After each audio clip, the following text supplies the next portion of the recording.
On behalf of the organizing committee, I welcome you all to the 2019 BCVS scientific session.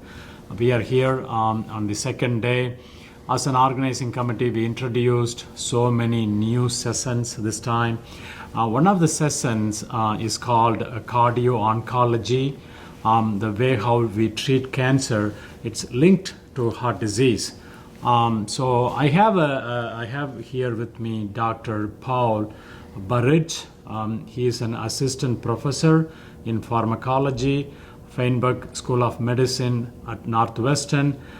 So his main focus is to determine genetic biomarkers to predict the doxorubicin induced cardiotoxicity. So let me ask him to start with giving us some introduction, what exactly is means that, and then we will go from there. Okay, so the question we're interested in is that patients who have doxorubicin, a chemotherapy drug, around about 8% of those suffer from some kind of cardiotoxicity, so that's an injury to the heart. At the moment, there's no way to treat that, so those patients progressively move into heart failure. So we are interested in whether we could predict which patients are going to have that cardiotoxicity, and then either suggest they have another drug instead of the doxorubicin, or potentially if we can predict it, that means we understand how it works, and then discover other drugs that could be taken at the same time as the doxorubicin to prevent the toxicity happening. I think from your work, I understand that not everyone treating with this cancer drug develop heart failure. So would you explain that very specifically, how that works? Well, there's multiple factors at play. The dose of doxorubicin, the more doxorubicin you have, the more likely you are to have cardiotoxicity. Mm-hmm. So pediatric patients who have solid tumors like bone cancer, they have to have the highest dose, so they have the most chance of having the doxorubicin cardiotoxicity. Mm-hmm.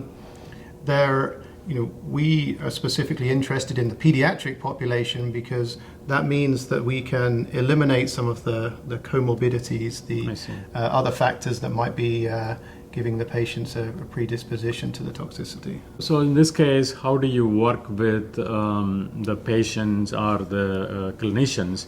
Are you developing any assays or Yes, so we have a very robust collaboration with Lurie Children's Hospital, who help us with our patient recruitment. Mm-hmm. There are many ways of assessing the cardiotoxicity. Once it has happened, they can measure proteins in the blood. Yeah. We're specifically interested in whether we could use DNA, use the genome as a biomarker. I see. We think in the pharmacogenomics field, we're very confident that in the future, all patients will have their whole genome available, and then that will be the primary source for us being able to tell which patients are going to have the toxicity. So do you think that just this genomic changes, like SNPs, alone sufficient to predict the severity of the disease or the severity because of the drug treatment? I think in the future it's going to be a combination of many different pieces of data.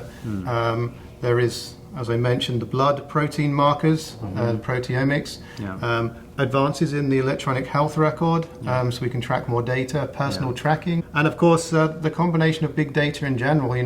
As we learn more, we can take in more and more information. One of the difficulties in medicine has been processing lots and lots of data, so we move from this the model where you have a single clinician who decides to do a therapy or choose a therapy based on their own experience to actually having a very, very large database with lots and lots of data in it.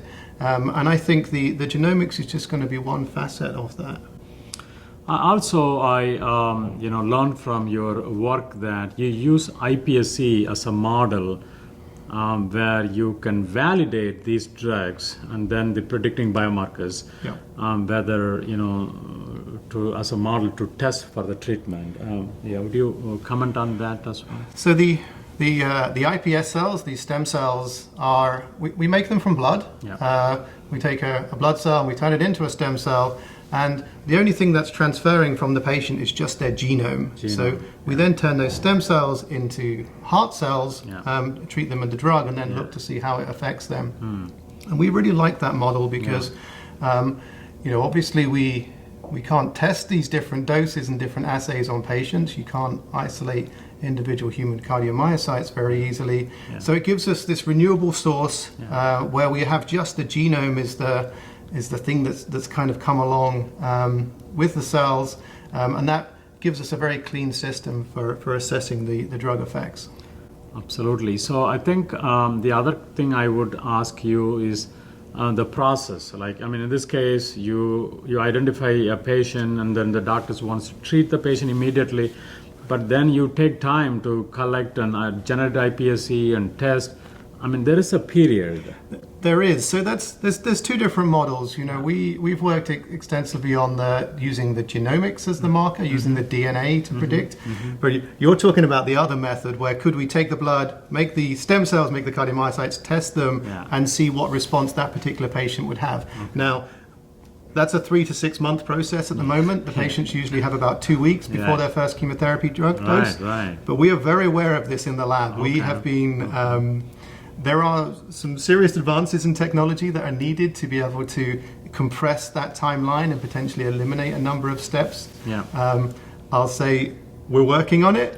It's not successful yet, but clearly that is a much more direct assay. It would be wonderful if we do it. And we're aware we have this 2-week window, and it's a fun challenge to work on. Well, the AHA, the BCVS is fully supportive to your work, and we wish you all the best, and we look forward to seeing you again at the BCVS 2020 in Chicago. That's your hometown. It is. How excited you are. We are very excited. We look forward to seeing everyone there. Yeah. You think we can do better than today in Boston? We'll see. It's a high bar. Okay.